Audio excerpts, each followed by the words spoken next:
Hey, buddy, what you doing? Is it Christmas yet? No, sorry, not yet. I can't wait for Christmas. Yeah, I can't wait for Christmas either. In fact, let's celebrate now.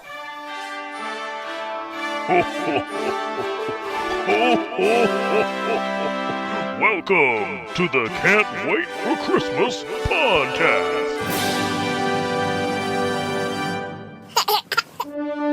It's November 25th, 2019, and that means there's only 1 month left until Christmas. Today on the show, you're going to decide which food wins the Christmas bowl and maybe win a cool prize pack while doing it. Plus, I have my 4 favorite foodies from the Mousetalgia podcast here to do some pregame analysis. Also, I'm going to tell you about the Christmas Hall of Fame and why I think Jim Henson should be in it. And I'll tell you how to get the most Christmas out of your Disney Plus subscription. Okay, let's start the show.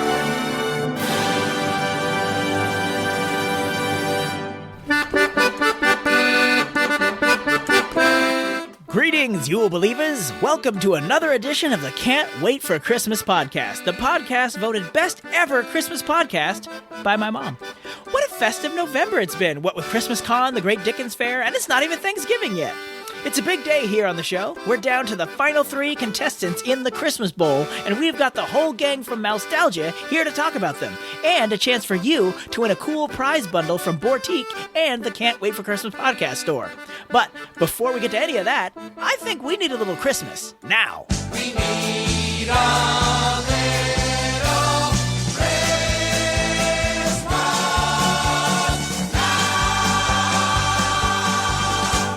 So this Christmas Now tip is about the new streaming service Disney Plus. It launched a few weeks ago as I record this, and while everyone is excited to stream The Mandalorian, Darkwing Duck, or The Simpsons, there's something for us Christmas fans too. There is a good amount of Christmas content on there for us. There's the new original movie Noelle with Anna Kendrick, which I talked about on last week's episode of the Mousetalgia podcast. Link in the show notes? You betcha, imaginary listener that sounds kind of like Kermit the Frog. And right under that is another link to a Newsweek article that lists all the Christmas content on Disney Plus right now, including a movie I've never seen before called The 12 Dates of Christmas, which is like the movie Groundhog Day, but set at Christmas. After falling in love with Happy Death Day earlier this year, I have a feeling I'm going to like The 12 Dates of Christmas. But definitely go to can'twaitforchristmaspod.com and check out that list, because I found out you can't just go to Disney Plus and search Christmas. I mean, you can. You can physically do that, and you'll get things like Mickey's Christmas Carol, Beauty and the Beast's Enchanted Christmas, and even Iron Man 3? But there's a lot of stuff that doesn't come up that is on Disney Plus, like Miracle on 34th Street, all the Tim Allen Santa Claus movie, or even the aforementioned Noelle, which they've been promoting like crazy, but apparently forgot to tag it as a Christmas movie. But anyway, that's my tip. Stream yourself a Merry Little Christmas from Disney Plus. And if you find any gems on there that aren't on the list, be sure to let us know on Facebook so we can share with the whole class. And now, let's move on to our next segment, 5 Golden Things. 5 golden things. You know how there's a Baseball Hall of Fame and a Rock and Roll Hall of Fame? Shouldn't Christmas have a Hall of Fame too?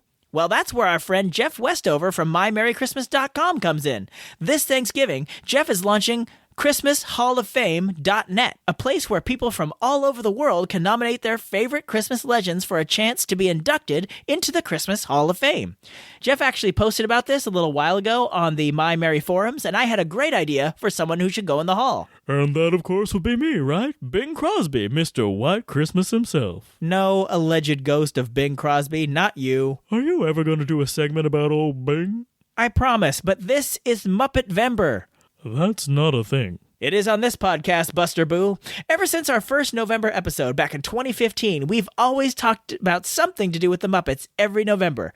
And that's all thanks to the imagination of the man who got the Muppets started, Jim Henson. So for Muppet-vember 2019, I'm going to count down the top 5 reasons I believe Jim Henson should be in the Christmas Hall of Fame. Number 5. Christmas Eve on Sesame Street. Hi, Big Bird. Hi, Patty. Hi, Kermit. How was the skating party? Oh, okay. Yeah. Just okay? What's wrong? Well, everything was okay until Oscar started. How does Santa Claus get down those skinny little chimneys when he's so fat? And we gotta find out. See, because if he can't get down those skinny chimneys, nobody will get any presents tonight. That's what Oscar says. I see. Well, let us consider the question here. How does big fat Santa Claus get down those skinny chimneys? You know, I never thought about it before. How does he do it? Kermit, it's Christmas Eve. We gotta find out. Okay, let's be scientific about it. Who knows more about Santa Claus than anybody? The elves. Mrs. Claus? Macy's. No. Kids, that's who. So I'm just going to round up some of the guys. We'll go ask some kids. I'll be back in a nonce with the answer. Kermit. Yeah? I'm a kid and I don't know. Oh. Well, that's our first answer right there, isn't it? Since Sesame Street just celebrated its 50th anniversary a few weeks ago, I had to start this list with this one. This Emmy Award-winning special premiered on December 4th, 1978. In addition to the main story, watching Oscar the Grouch make Big Bird question his belief in Santa Claus, it was a lot of kids' first introduction to the Gift of the Magi story as depicted by Bert and Ernie. With a better ending, if you ask me.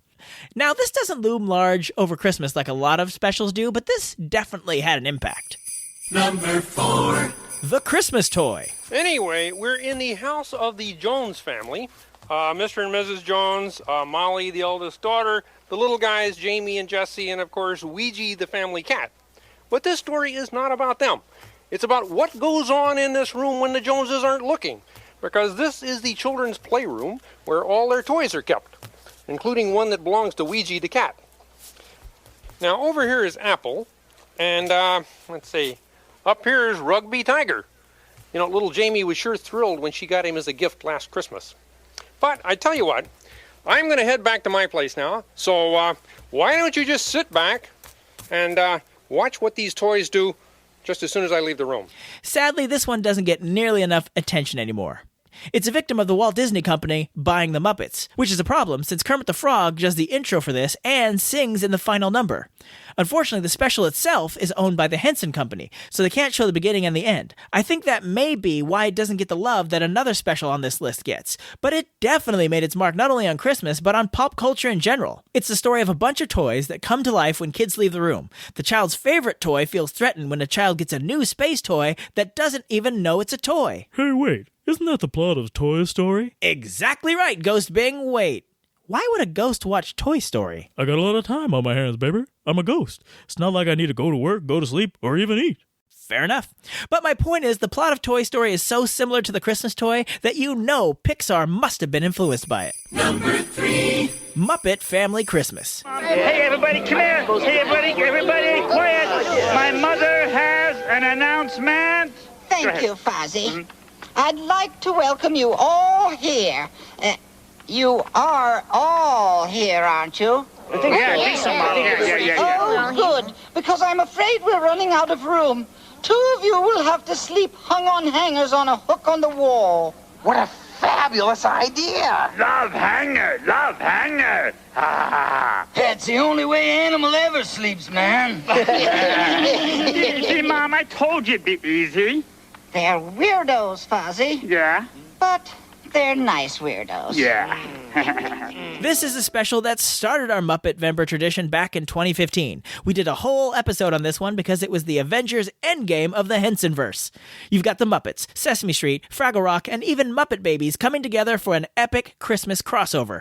If you want to hear our deep dive into this, I put a link in the show notes to our November 2015 episode, but this is another one that doesn't get played enough, mostly because of rights issues. The main Muppets are owned by Disney, Sesame Street characters are owned by Sesame Workshop, and I have no idea who owns the Fraggles at this point, but Disney, if you can get Spider-Man into the MCU, you can get a Blu-ray release of Muppet Family Christmas. Get on it. Number 2.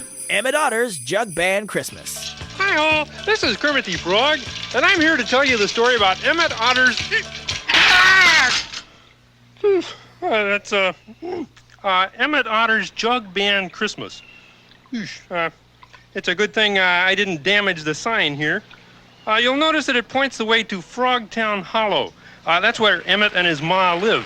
This was last year's Muppet-Vember episode. This adaptation of the book of the same name written by Russell Hoban is beloved by many. It even had a brief theatrical release last year. It's the story of a mom and son otter who are struggling to make ends meet, but still want to do something nice for each other for Christmas. Like the Christmas toy, Kermit begins and ends this special, but the Disney Company licensed the Henson Company to use that footage of Kermit for the DVD release, the TV rebroadcast, and the aforementioned theatrical release. It's a special with a lot of heart, a lot of great music, and a great thing for families to revisit each Christmas. Honorable mentions. Muppet Christmas Carol. Welcome to Fozziwig and Mom's annual Christmas party. At this time in the proceedings, it is a tradition for me to make a little speech. And it's a tradition for us to take a little nap. Pay no attention to them. My speech. Here's my Christmas speech. Thank you all, and Merry Christmas. That was the speech? It was dumb. It was obvious. It was pointless. It was short. I loved it. I'm bored with speeches. Let's dance, son. Now, this one may be a stretch since Jim Henson passed away before this movie was made, but this movie is a stone-cold Christmas classic. It was the first Muppet movie they made after Henson passed, and it was done with the mindset of keeping his spirit alive and definitely paying tribute to Jim Henson. Not to mention, they couldn't have made Muppet Christmas Carol if Jim hadn't spent decades getting us all to love these Muppets. And now, let's switch gears from things you watch to... Number 1. John Denver and the Muppets, A Christmas Together. Here we are, as in olden days, happy golden days of yore. Faithful friends who are dear to us, gather near to us once more. That's nice. Ironically, the biggest impact Henson has had on Christmas was not by using his hands or his famous wizardry with puppets, but just his voice. The Christmas album the Muppets recorded with John Denver is a staple on Christmas radio every year, particularly their version of the 12 Days of Christmas, but there are so many great songs on the album. Ralph and John's Have Yourself a Merry Little Christmas, Kermit's A Christmas Wish, and a cover of When the River Meets the Sea from Emmett Otter's Jug Band Christmas. All in all, I'd say Jim Henson has had a sizable, felt-shaped stamp on Christmas, and that's why he's my nominee for the Christmas Hall of Fame. Do you agree? Tweet me at ChristmasPod to let me know. And don't forget to nominate who you think should be in the Christmas Hall of Fame starting Thanksgiving Day at ChristmasHallOfFame.net. And speaking of your feedback, it's time to open up Santa Babb's mailbag. Santa Babb, he is gonna read some emails from you, or tweets, or Facebook messages too. Santa Babb, he is opening up his mailbag tonight. So in our last full episode, we talked about Christmas in Dickens' time. And Patrick has a suggestion for further info on the topic. Hi, Tim. Love your show, and I've been listening to it for a while. I discovered it last fall and got caught up on all the episodes within a few months, leading up to Christmas 2018. Now I'm up to date and enjoying your new episodes each month. I wanted to highlight a very interesting documentary done a few years ago by the BBC about Christmas on a Victorian farm. I thought it was an appropriate complement to your discussion on Christmas during Dickens' time. It is aptly called Victorian Farm Christmas.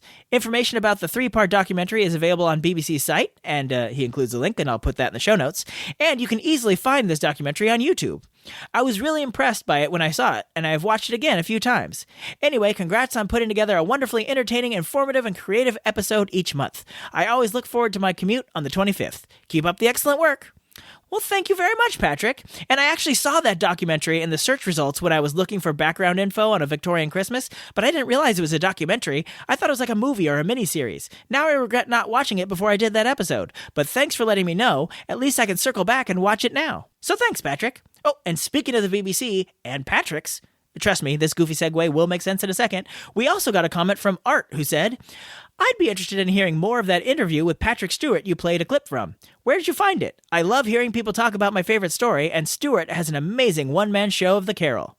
See? I told you that segue would make sense. Well, Art, that was a BBC 4 special I found on YouTube called Charles Dickens and the Invention of Christmas. It has a smattering of Patrick Stewart throughout, but I want to warn you, it's certainly not wall-to-wall Patrick Stewart. Just the same, I put a link to it in the show notes of this episode, so if you'd like to watch it, feel free. And thanks for writing in. And now it's time for our news feature, All I Want for Christmas is News. All I want for Christmas is news.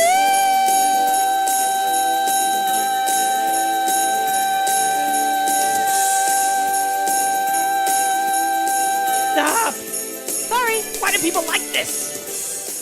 So we don't have a lot of time because we got more episode to go, but I had to share this story. The United States Postal Service is turning people everywhere into Santa's little helpers this year. It's Operation Santa, where you can read letters from Santa's mailroom and answer the ones he can't.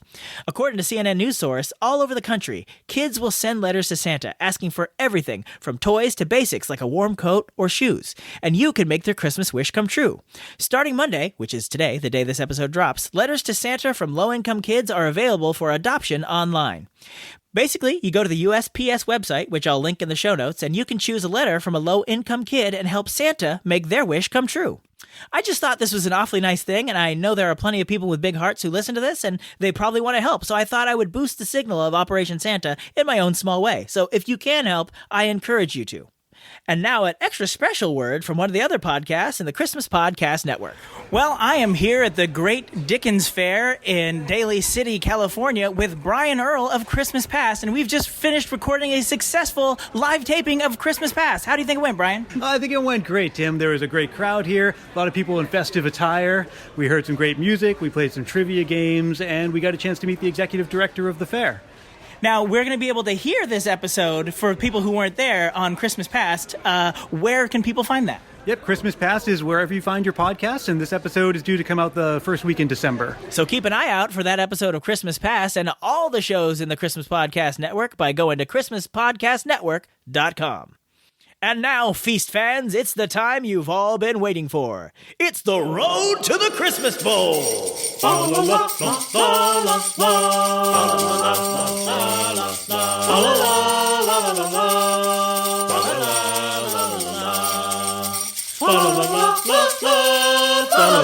All year, we've been having 2 different Christmas dishes compete each month for your votes. Well, today, we let the 3 finalists go at it to decide what is the ultimate Christmas food. But first, let's see how we got here. Back in May, pumpkin pie squared off against cranberry sauce. Many said it was an odd fight since it was a dessert versus more of a side dish, but pumpkin pie came away with a decisive victory. Then, in August, pumpkin pie took on mincemeat pie in the semifinals, and it was another big win for pumpkin pie, landing them here in the Christmas Bowl finals. Then we go back to June. Mashed potatoes was paired up with stuffing in a spectacular side dish smackdown, and it was a heck of a merry melee with mashed potatoes just barely pulling off the victory. Then, in the semifinal match in September, it was another side dish smackdown as potatoes had to face green bean casserole. And this time, a side dish was most definitely smacked down as mashed potatoes came away with a commanding victory to secure a place here in the finals. Finally, we have the Cinderella story of our last finalist. Back in March, hot cocoa had to go toe-to-toe with eggnog. Now, eggnog is a drink synonymous with Christmas, so I think a lot of experts expected it to win easily. But in a fast and furious round of voting, in fact, the highest voting volume of this entire competition, hot cocoa came away with the big W. Then, last month, hot cocoa was matched with the star of Christmas dinner, the turkey. People had assumed that hot cocoa's journey down this road to the Christmas Bowl was over, and yet, with 58% of the vote, hot cocoa pulls off another upset to become our 3rd finalist. And it all comes down to this: pumpkin pie, mashed potatoes, and hot cocoa. Which of these has what it takes to win your votes and claim ultimate victory in the Christmas Bowl? That's up to you. But to help me analyze these finalists, I brought in a panel of expert food commentators: Becky, Dave, Kristen, and Jeff from the Mousetalgia podcast. Now, you may be asking, why bring the cast of a Disneyland podcast to talk the Christmas Bowl? 1, because I love them, and I will find any excuse to work them in the show as often as they will let me. And 2, if you are a Mousetalgia listener, and you should be, you know when these folks do one of their trip reports from the Disney parks, you can count on some excellent food analysis. So these people know food. Welcome to the Christmas Cave, Mousetalgia. Thank you very much, Tim. We are honored to be here. Tim, are you calling us fat? That's kind of what I'm hearing between the lines. No. Abort. Kristen. Danger. Well, I just heard, if you want to know about food, go to Mousetalgia. Okay, put on your sports headset here. Sports. Let's get into the mood here. Oh, yeah, sports. I'm like, because when you guys talk about coming back from a trip report from any of the Disney parks, but especially when you were at Tokyo Disney. Oh yeah, I just ate. Yes. Yeah, that was a well-rounded discussion of the various quiz and Tim, cuisine. your assessment of our podcast was accurate. It was pretty accurate. Yes. Food and books. Food and books. And if it's a cookbook, bingo bango. It's funny because there's one sitting in front of her right now. So, the Christmas Bowl finalists have been selected, and it's time for people to start voting. But before they do, let's break down each contestant, starting with mashed potatoes. Pros, cons, what does everybody think? Mashed potatoes. Well, for sure, the mashed potatoes have a advantage of the fluffiness and the butteriness. Like there's butter and fluff together, like a texture. It's a unique texture. Comfort food, right? Unique texture to mashed potatoes. So that's definitely an advantage. What do you think, Kristen? Well, as someone who served instant mashed potatoes last year at Thanksgiving, hoping that no one would know, I'm pro potato.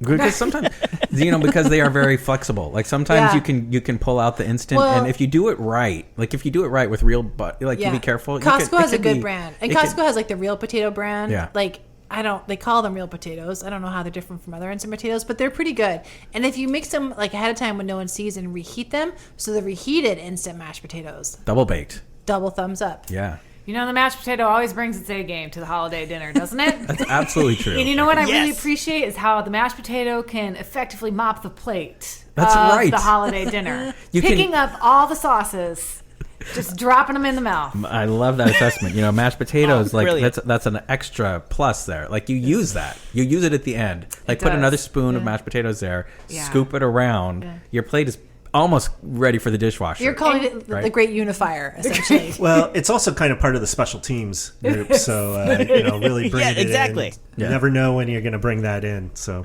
absolutely. Not only can it be a great lead player, also a good assist. It'll grab some gravy for you. That's right.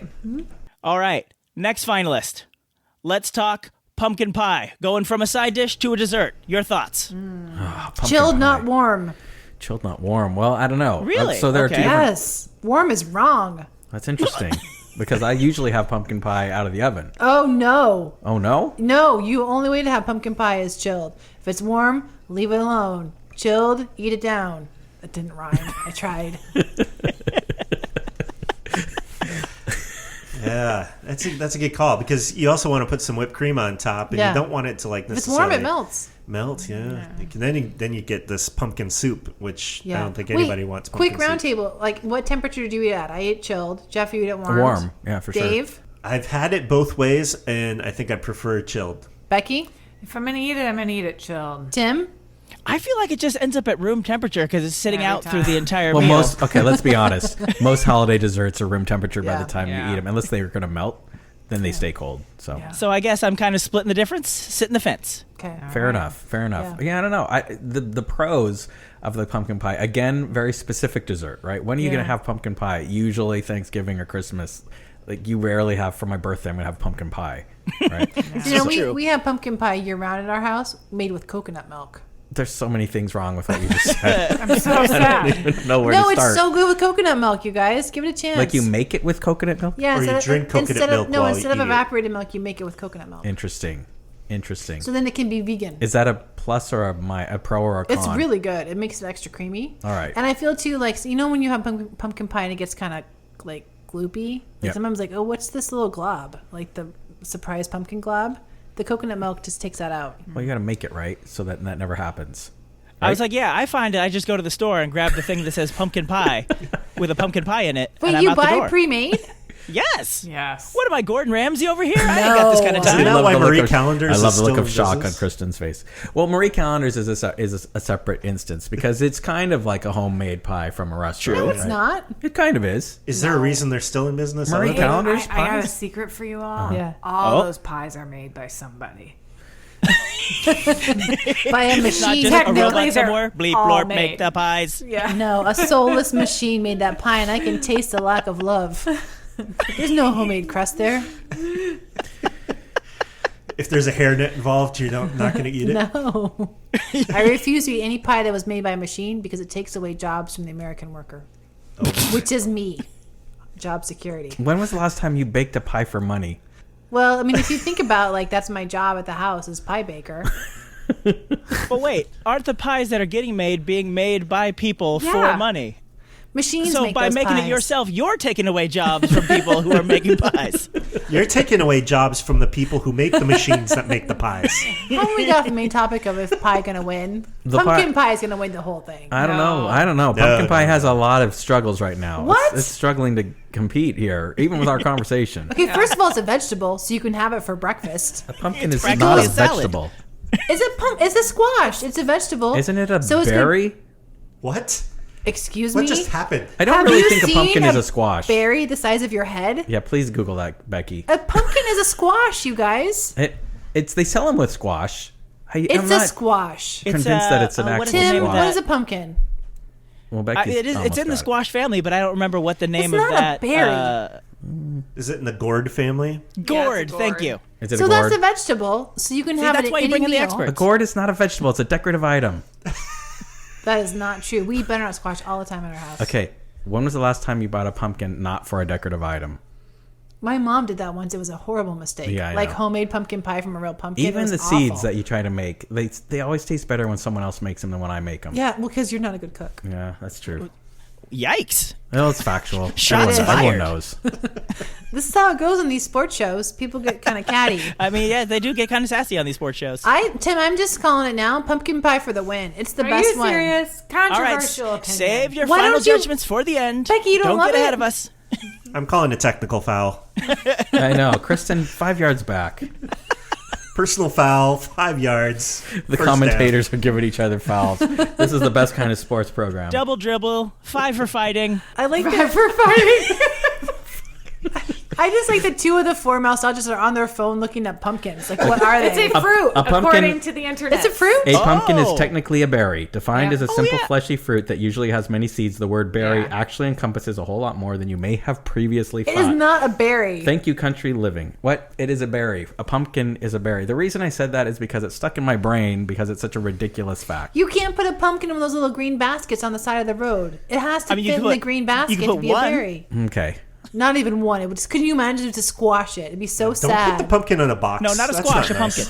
pumpkin. No one puts the pumpkin in a box. Oh, Don't put a pumpkin in the box. corner. All right. I think we've cleared that up. All right. So let's move to our final finalist, hot cocoa. Hot cocoa. Now, you know, I think hot cocoa's got it in the bag for the win. It's creamy.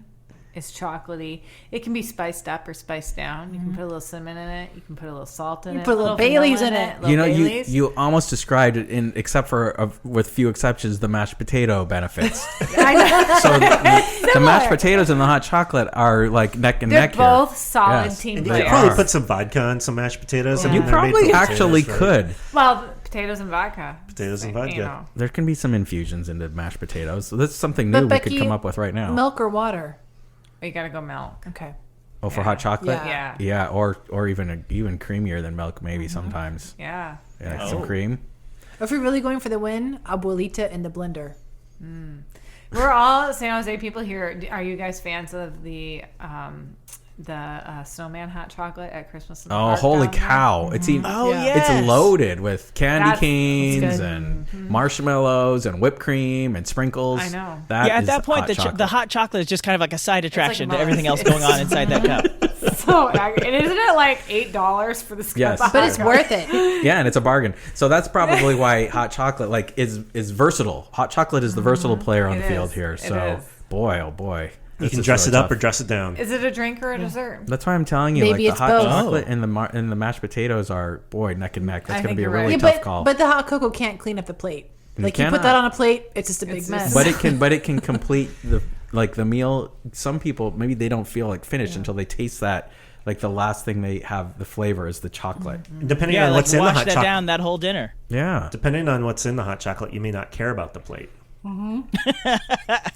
Put enough Baileys in there, you're like, That's "Ah." true. That's what I like about it. Like as a person who has to cook and clean up, I just feel like there's no shame because you don't know what I'm drinking. It This can is put- hot chocolate. And it can put you. You may need that hot chocolate to end, like especially if you're in charge of the stuff. You might need Yeah. I need seriously get to sleep. Mama's hot chocolate. Yeah. So a little abuelita, little something Yeah. extra, a little I splash love of that this, abuelita. splash of that. You're down for the count. All right, so with that, we'll move on to everybody's final votes for who they think is going to win. Wow. Oh, well, I'm gonna cast my vote for mashed potatoes. Okay, pumpkin pie for the win. Okay. I'm going to also go with mashed potatoes. I'm going to just go with pumpkin pie. Wow. Nice. A spoiler. Split down the middle. It is. Yeah. Mashed potatoes can be the winner, but easily ruined. Yeah. Too watery, mushy. I got you. That's possible. Doesn't that logic apply to the pumpkin pie I as feel well? like it's harder to mess up a pumpkin pie. You'll have to try Kristen's with coconut. Especially if you buy it from a professional. Like Marie at the calendars. Maybe ponder this, though. What if I replace my coconut milk with mashed potatoes in the pumpkin pie? I would eat that. It's not a bad idea, It's right? not a bad idea because pumpkin potatoes. Similar consistency? Is that more of a trifle then, or whatever? Trifle. I would try that. Yeah. I would actually try that because people mix things with pumpkin squash, potato pie. Pumpkin. Triple P. Yeah. Mashed potatoes? Good. Triple P. Because potato pie is a thing. Right. And I eat bean pie. Like, we buy bean pies at the I'm farmer's doing it. market You guys, all the I'm time. doing it. You should try it. Like, Yeah. We've just established like a Triple tie. P. We've actually voted on a tie here Okay. to an extent. But there has to be a winner. There has to be a winner. We're going to see who it is. I think it's mashed potatoes. Maybe we could all be winners. I think it's a mashed potatoes, but I do like your idea of the mashed potato With the pumpkin triple P. pie. Yeah. Well, no matter who wins, we all win because we have a delicious Christmas dinner. Okay. That was cheesy, but that's how I'm going to end But sometimes you have to just end it. That's solid, Tim. Sometimes it just ends. Thank you, Becky. Thank you, Jeff. Thank you, Dave. Thank you, Kristen. Thank you, Mousetalgia Podcast. Check them out at mousetalgia.com. And now it's up to you to pick the winner. The poll is open now at can'twaitforchristmaspod.com. You can vote once a day, every day until the polls close on December 13th. Then we'll announce the winner of the Christmas Bowl on our December 15th show. And we need your help to spread the word. Don't worry, we've made it super easy. Remember how I told you about the Facebook frames we made available for you last month? Well, we've created 3 new ones that say, I voted in the Christmas Bowl. Why 3? Because one says hashtag Team Mashed Potatoes, one says hashtag Team Pumpkin Pie, and one says hashtag Team Hot Cocoa. So after you vote, go to Facebook, select your profile's picture, and select Add a Frame. Then search for Christmas Bowl, all one word, and they will come up. Select the frame that matches your vote, and you can select to make it temporary. So set it to last until midnight on December 13th. Didn't you say something about a contest at the beginning of this episode? Right you are, imaginary listener. That sounds kind of like Kermit the Frog. If you add this Facebook frame to your profile picture and leave a comment on our Facebook page, you're entered to win a pair of Christmas Bowl prizes. Tell them what they'll win, Frog Guy. I have no idea. This is your show, man. I'm just a rhetorical device used to keep the flow moving. Why don't you tell them what they'll win? It's a beautiful vintage Disney pocket wallet from Board Teak. This beautiful handmade wallet is upcycled from an original roll of 1966 Disneyland wrapping paper featuring classic Disney characters like Mickey, Minnie, and Donald getting ready for Christmas. The images on this piece are not reproductions. They are made from original paper, making it over 50 years old and one of a kind, only from Board Teak. Didn't you say there was 2 prizes? That's right, Frog Guy! Why are you talking like that? The winner will also receive a 2020 12 Months of Christmas calendar from the Can't Wait for Christmas podcast store. Last year, we released a calendar with 12 beautiful pictures of Christmas scenes to help keep Christmas in your heart all year. This year, we have a new calendar with 12 new Christmas scenes, as well as cute little Christmas poems on every page. Available only from the official Can't Wait for Christmas podcast store. So get out there, vote, spread the word, and join us again on December 15th as we announce the winner of the Christmas Bowl. And that's our show. I'd like to thank the gang from Mousetalgia again for stopping by today, especially because they had to do double the work. See, when we recorded this, we weren't sure if the third finalist was going to be hot cocoa or turkey because y'all weren't done voting yet. So we recorded a whole section as if turkey had made it to the finals, and it was just as fun as the rest of the segment, so you know I'm putting it in the outtakes at the end of this episode. So thank you again, Mousetalgia. Oh, actually, the day this episode drops, I'll be on their show as well. So head over to mousetalgia.com or wherever you get your podcasts and give it a listen. Also, special thanks to Kristen for donating that handmade vintage Disney wallet to our prize pack. I put a link to her Board Teak store in the show notes so you can check out the wallets and all the other great things she makes over there. And while you're at Board Teak, Kristen has an extra gift for you. If you buy anything from Board Teak between now and December 1st, 2019, and mention Can't Wait for Christmas in the notes on your order, you get a free mystery gift. So check out Board Teak in the show notes and find something for the Disney lover on your list, even if that Disney lover is you. Also in the show notes, you'll find the link to the 2020 12 Months of Christmas calendar in our Zazzle store. As a reminder, if you use the code CHRISTMASPOD, you'll get 20% off anything at Zazzle. Not just our official store, anything. So don't forget the code CHRISTMASPOD when you check out at Zazzle this year. Also in the show notes, the link to ChristmasHallOfFame.net. Be sure to nominate who you think should be in the Hall of Fame starting Thanksgiving Day. And if you happen to think Jim Henson should be in it, then go for it, baby. And of course, as long as you're looking at those show notes, be sure to vote in the Christmas Bowl. We've been building up to this all year. 3 foods enter, 1 food leaves. But that's up to you. And join us back here December 15th to find out who won. And in the meantime, you believers, keep laughing all the way.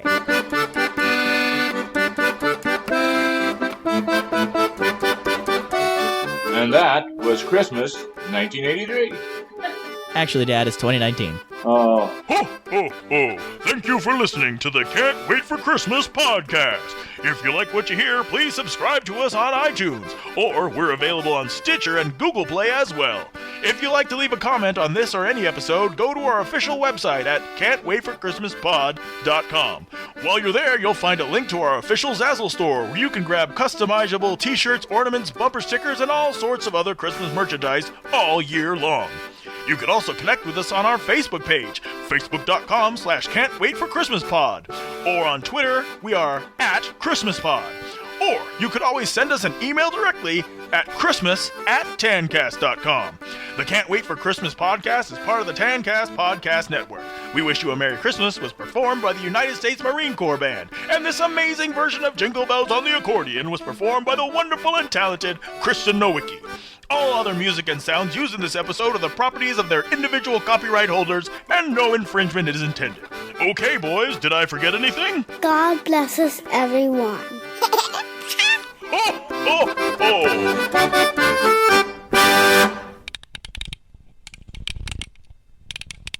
So what I was picturing doing is basically, this is like when they do like those pregame talking sessions on ESPN or whatever, and people sit around a round table, and like I'll throw to you guys, and we'll talk about each, the pros and cons of each food, and then I'll ask you guys each for a prediction for who you think is going to win. Okay. I think it's adorable you think that any of us sit around and watch the ESPN pregame I know. show. I just was thinking, like, But could I he, can feel it. I could know. he have I picked, was like, joking. less sporty people? Like, I had this realization of, like, who watches sports at this table? I watch Anybody? sports at this table. Well, all you need to do You is watch watch the Super sports? Bowl, and you understand exactly what he's talking about. I'm just giving a hard time. Jeff, what sports do you watch? The Super Bowl. I had to watch on YouTube just to figure out what I was talking about. So Okay, we'll do fine. I understand what you're looking for. We're just going to throw it back It and is forth. like the 5 least sportiest people though in the world. Okay, what I was going to say is picture in your mind like the Super Bowl, but that won't work for you, Kristen, obviously. So picture in your No. mind us talking around a table. Dave and Becky, do you guys watch sports?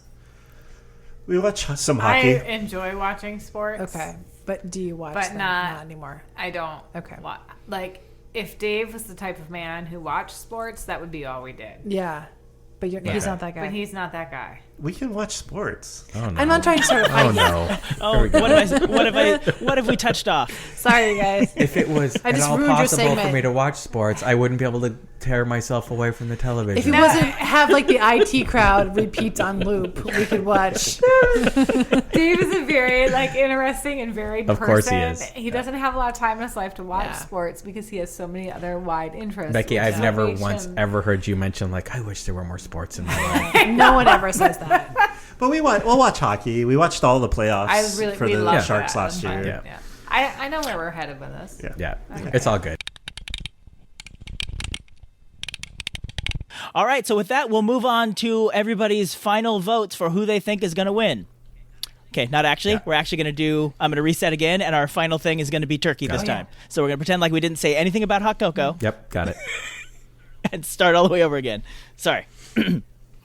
All right, so let's check in with our final finalist, turkey, the main course. What do you guys have to say about that? Wow, turkey, you're my Chick-fil-A. What? I don't even know. Turkey could be legs for days. It could legs for days, Dave. I mean, turkey could be the spoiler here. I really think because turkey, I mean, first of all, it actually functions as a sleep aid. So It's a functional food in addition to being very tasty if it's cooked right. I mean, everyone knows the turkey that accidentally dried up and that's a turkey's weak point is it's way too temperamental. Like hard to cook. You cook a turkey upside down, Thanksgiving is over. Okay, it's as not, I learned the hard way a few years back. It's not hard to tell which side is up. It is when you're tired. And let me tell you, when you cook a turkey upside down and you take that lid off and you're like looking to see that brown golden skin and just like the Terminator exploded in there, it's horrible. You cooked a turkey upside down and it exploded. Was it like Becky. Christmas Vacation? It looked. Kurt was like. Kurt made it. He's like, it's like the Terminator in there, and I don't know what that is, but it was awful. The whole thing was like bloody and black, and I left the bag inside. It's too temperamental turkey. Okay, so but possibly you made some rookie errors there with cooking a turkey upside down with everything inside of it. It's hard to know which way is the top. That's not well marked. Turkey is too temperamental. All right. But wait, here's another bonus for turkey that I don't know if you considered. Unlike, say, mashed potatoes, which don't really keep that well, and pumpkin pie, yay or nay, maybe you can keep. But turkey, that's good for a couple days to make yourself some sandwiches, make yourself some soup. Yeah, we have really not scratched the surface of the turkey here yet, Kristen. I sense your discomfort with the turkey preparation process, but once you have a well prepared turkey. Tim is right. Like leftovers for days, everyone knows that. But once you have one explode on you, like holidays are never the same because you can't like cook it without fear. Okay, well, I don't have a fear of a turkey. I'm going to be honest with you. I haven't been entirely responsible for cooking the turkey, but I have been responsible for carving a turkey. It's about practice. It is, and teamwork, right? And I have been participants of opening the oven and checking on the turkey, which I got that right. Because someone else put it in the right way. So, and I would like to say here's the plus. So let's talk about the pluses of the turkey. I'm going to go all the way to the day after Thanksgiving. Like you can have that Thanksgiving leftover situation where you just put a glob of everything on a sandwich. If it doesn't have the turkey, it's kind of nothing. But if you have the turkey, you can put stuffing, cranberry sauce, like almost anything can go on that sandwich, and it's like Thanksgiving in a little package. So you're saying the turkey goes a distance? It way goes the distance. I don't really know though, but the turkey. Boy, that's a tough call. You know, I do see your point because we grind up our turkey and we make turkey salad sandwiches. Yeah, absolutely. And I just had turkey from last Thanksgiving for lunch last week. Froze it.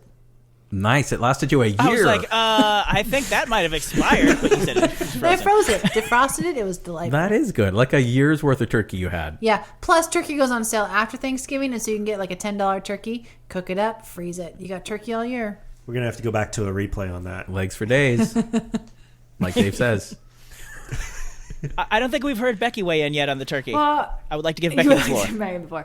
I would like to concur with Jeff about the fact that turkey does bring its own blasé sleepiness to it. So that's a problem for me. Okay. It's a downer, Becky. It's a bit of a downer, but it is versatile. It can be your weakness or your benefit. So it really depends on what you're going for. I wonder if we could get our kids to eat more turkey. Probably not. Probably not. One night apiece. Not enough. Not enough. All right. Okay. Well, the turkey could be a spoiler here. As far as it's hard for me to tell, though. It's just hard for me to know because Kristen's horror stories of the turkey cooking, really have me second thinking. Everything I thought about the turkey. It was a horrible day. Yeah. Well, let's go with our predictions. Let's go around the table. Who thinks who is gonna win it all? Wow. Were we okay, Tim? Do we have to do one without a pumpkin pie? No, we have to do one. Didn't you say hot cocoa? Yeah, that's what I mean. Did we vote on the winner for that one?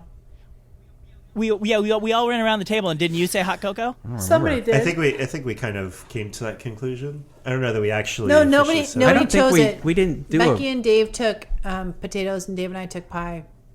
No. No, we're talking about. Did we do a conclusion for the other one? Did we do it, Tim? I've been drinking. I don't know. No. So both either one will lead to that final conclusion. I got you. But since nobody said hot cocoa or turkey, that one works. I don't know if you guys planned that, but you're geniuses. we did not plan that. We're with but I'm you, glad Tim. it worked that way. Yeah, we're professionals here. Yeah, we're super. Okay, good.